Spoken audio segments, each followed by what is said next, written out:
So one of my students asked for modifications for someone with a BMI over 30, maybe difficulty with hip flexion. It could also be modification for prenatal.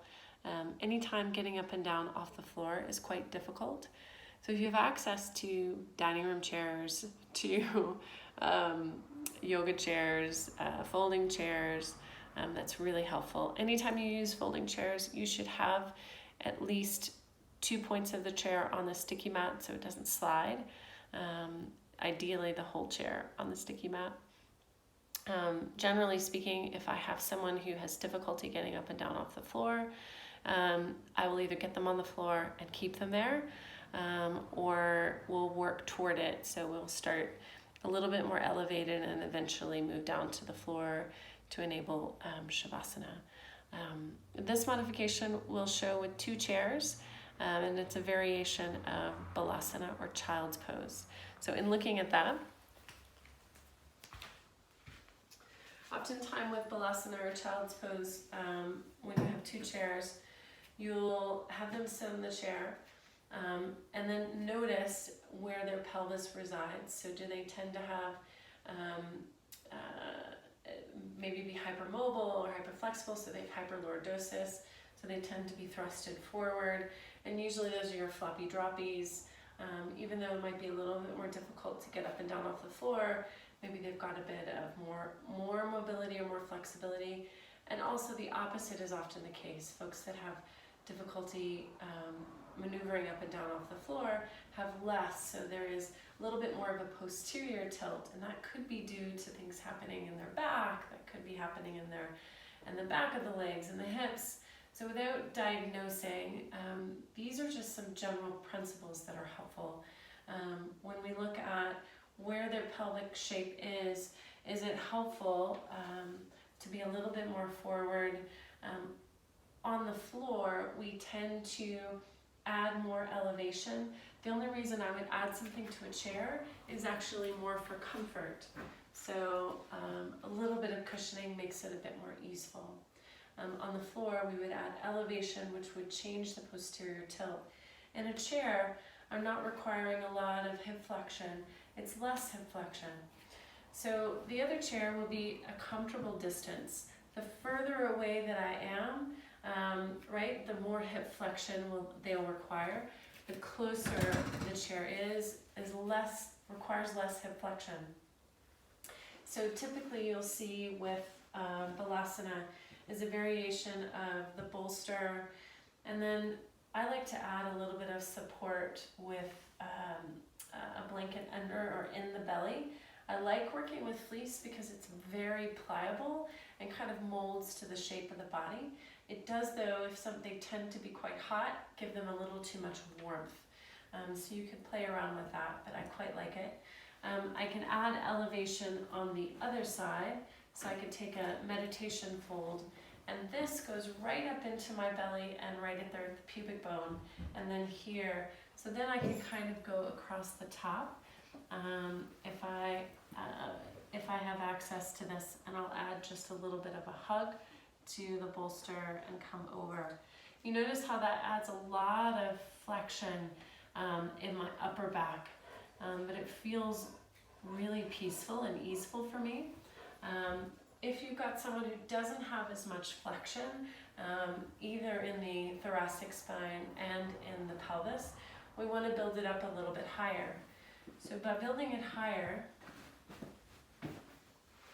I'm going to start with my more flexible. So I've got really like a very flimsy bolster, and I'm going to have that here and a little bit between the legs.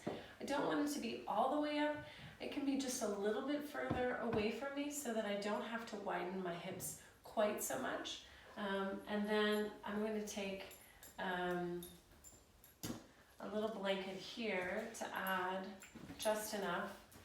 This, and Eddie's decided he wants some restorative yoga. This bolster here is quite stiff, which makes it quite nice to be able to kind of play around with it.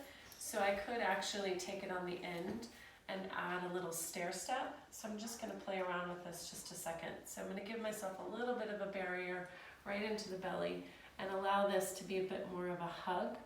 And you might find that you need even more support. So it's a little bit more elevated, and you can continue to build that up. What we want to avoid is this feeling of they need to brace themselves and get their head down. They don't need to brace themselves and get the head down. So we can, again, keep adding elevation so that there can be this sense of forming the body into whatever the support is. So if your bolster is not stiff enough, you can continue to build up with some blocks and let that get a little bit higher. You can also wrap it with additional blankets. So I can keep building it with more and more blankets and get it a little bit thicker and a little bit thicker and a little bit thicker, and add my head support up here. So I'll grab another blanket for a head support.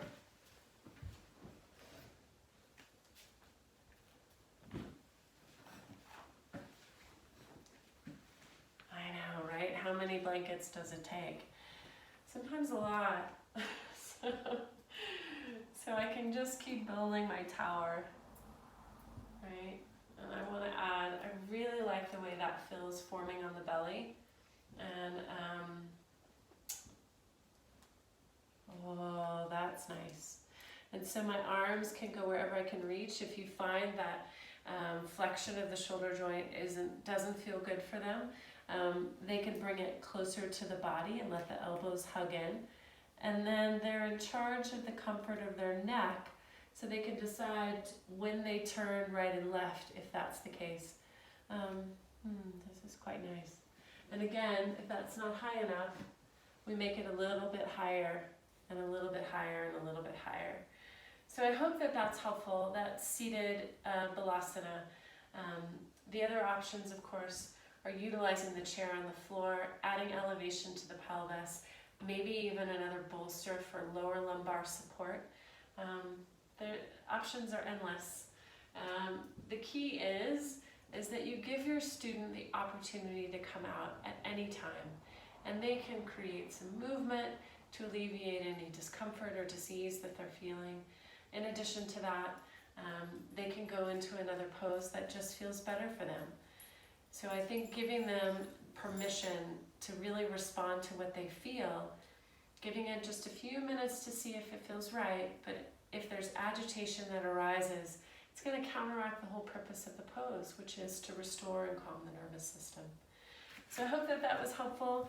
Thank you, Maho, for, here we go, coming tumbling down. Thank you, Maho, for the question, and I look forward to exploring more.